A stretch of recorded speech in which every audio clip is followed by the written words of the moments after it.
ஆண்டவரும் இரட்சகருமாகிய இயேசு கிறிஸ்துவின் இனிய நாமத்தில் உங்கள் யாவருக்கும் அன்பின் வாழ்த்துக்களை தெரிவித்துக் கொள்கிறேன். அருமையான தேவ பிள்ளைகளே, புதிய நாள், புதிய நம்பிக்கை, new day, new hope daily devotion மூலமாய் இந்த நாளில் கூட உங்களை சந்திப்பதில் நான் மிகுந்த மகிழ்ச்சி அடைகிறேன். அல்லேலூயா. இந்த நாட்கள் நாம் லெந்து நாட்களாக கடைபிடிக்கிறோம். அநேக திருச்சபையில், ஆல்மோஸ்ட் எல்லா உலக திருச்சபைகளில் இந்த நாட்களில் ஆண்டுடைய பாடு மரணங்கள், எதற்காக ஆண்டவர் உலகத்துக்கு வந்தார், எதற்காக தன் ஜீவனை கொடுத்தார், இப்படிப்பட்ட காரியங்களை நாம் தியானிக்கிறோம். விசேஷமாக இந்த வாரத்தை பரிசுத்த வாரம் என்று சொல்லுவார்கள். திங்கட்கிழமை முதல் இந்த வெள்ளிக்கிழமை குட் ஃப்ரைடே வரையிலும் அனுதினமும் ஆராதனையில் இருக்கும். வெரி ஸ்பெஷலாக ஆண்டுடைய பாடு மரணங்களை தியானிக்கிற ஒரு நாட்களாக இருக்கும். ஆமே, ஆண்டுடைய அன்பை நம் தியானிக்கிற நாட்களாக இருக்கும். நாமும் கூட இந்த பரிசுத்த வாரத்தில் ஆண்டுடைய அன்பு, ஆண்டுடைய பாடு மரணங்களை குறித்து தியானிக்க போகிறோம்.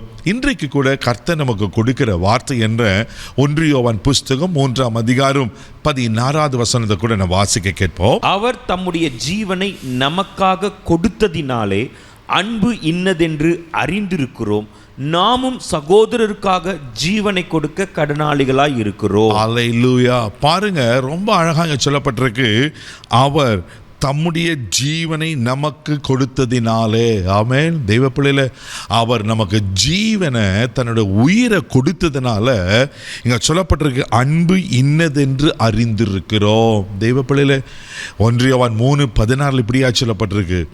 இதே யோவான் 3:16 நீங்கள் வாசிப்பீங்கன்னா, தேவன் தம்முடைய ஒரே பேரான குமாரனை விசுவாசிக்கிறன் எவனோ அவன் கெட்டு போகாமல் நித்திய ஜீவனை அடையும்படிக்கு அவரை தந்தருளி இவ்வளவாய் உலகத்தில் அன்பு கூர்ந்தாரா. அப்போ தேவன் உலகத்தில் அன்பு கூர்ந்தனால தன்னுடைய சொந்த பிள்ளையாக இயேசுவை உலகத்திற்கு அனுப்பி, இயேசு தன் ஜீவனை கொடுத்தனால அவருடைய அன்பை வெளிப்படுத்தியிருக்கிறார். எவ்வளோ பெரிய ஆண்டவர் பாருங்கள்ல தேவ பிள்ளையில.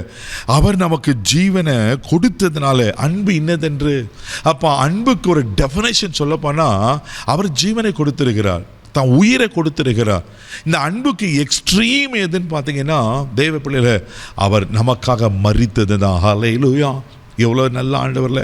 ஒருவேளை ஆண்டவர் நமக்காக மரிக்காது இருந்திருப்பாரானால், நமக்காக ஜீவனை கொடுக்காது இருந்திருப்பானா, பிதாவாகிய தேவன் தன் குமாரனை இயேசு உலகத்துக்கு அனுப்பாது இருந்திருப்பார்னா, இன்னைக்கு நமக்கும் அந்த ஜீவன் கிடைச்சிருக்காது.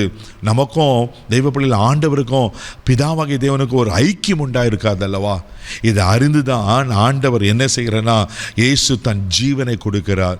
இதுதான் அன்புக்கு அடையாளம். தேவ பிள்ளை, அப்போ ஆண்டவர் நமக்காக ஜீவனை கொடுத்தாரு. நாம் ஆண்டவரை நேசிக்கிறேனா, நான் ஆண்டவரத்தில் அன்பு செலுத்துகிறேனா, நாம் என்ன செய்யணும்? 1 யோவான் புஸ்தகம் 5ஆம் அதிகாரம் 3வது வசனத்தோட கூட வாசிப்பீங்கன்னா இப்படியா சொல்லப்பட்டிருக்கு. வாசிக்க கேட்போம். நாம் தேவனுடைய கற்பனைகளை கைக்கொள்ளுவதே அவரிடத்தில் அன்பு கூறுவதாம். அவருடைய கற்பனைகள் பாரமானவைகள் அல்ல. பாருங்க, எவ்வளவு அழகாக சொல்லப்பட்டிருக்கு. நாம் தேவனுடைய கற்பனைகளை கை கொள்வதே அவரிடத்தில் அன்பு கூறுவதாம். அப்போ நான் அவரிடத்தில் அன்பு கூறுகிறேன் என்று சொன்னால் அவருடைய கற்பனைகளை கை கொள்ளணும். அல்லேலூயா.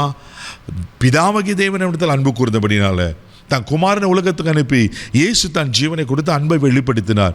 இன்னைக்கு நான் அவரிடத்தில் அன்பு கூறனா ஆண்டவர் நேவனை எதிர்பார்க்கிறாரு, அவரை கற்பனைகளை கை கொள்ளுங்கள். தேவப்படிகளை இன்னைக்கு எத்தனை கற்பனைகளை நாம் கை கொண்டிருக்கிறோம். இன்றைக்கி ஆண்டவர் அதை தான் எதிர்பார்க்குறார். இந்த பரிசுத்த வாரத்தில் இந்த முதல் நாளில் ஆண்டவனை பற்றியில் என்ன எதிர்பார்க்குறேன்னா, நான் உன்னத்தில் அன்பு கூர்ந்திருக்கிறேன், நீ என் இடத்துல அன்பு கூற விரும்பினா, அன்பு கூறுவாயானால் தேவப்பிள்ளையில் அவருடைய கற்பனைகளை கை கொள்ளணும், அவர் நியமங்களை கை கொள்ளணும். அவர் நமக்கு கொடுத்திருக்கிற ஈவன் வார்த்தையின்படி, இந்த வேத வசனத்தின்படி நம்ம வாழ அர்ப்பணிக்கும் போது நிச்சயமாகவே நாம் அவரிடத்தில் அன்பு கூறுவராக இருப்போம். அன்பு கூறுவேன் இன்னும் அதிகமாக ஒரு பாடலை பாடுறோம், ஆனால் நம்ம வாழ்க்கையில் அதை அபியாசப்படுத்தணுமா? தேவனிடத்தில் அன்பு கூறுங்க. அதனால தான் யோவான் 14:15 சொல்லப்பட்டிருக்கோம், நீங்கள் என்னிடத்தில் அன்பாக இருந்தால் என் கற்பனைகளை கை கொள்ளுங்கள். தேவப்பிள்ளையில் அவர் கற்பனைகளை கை கொள்ளலாம்.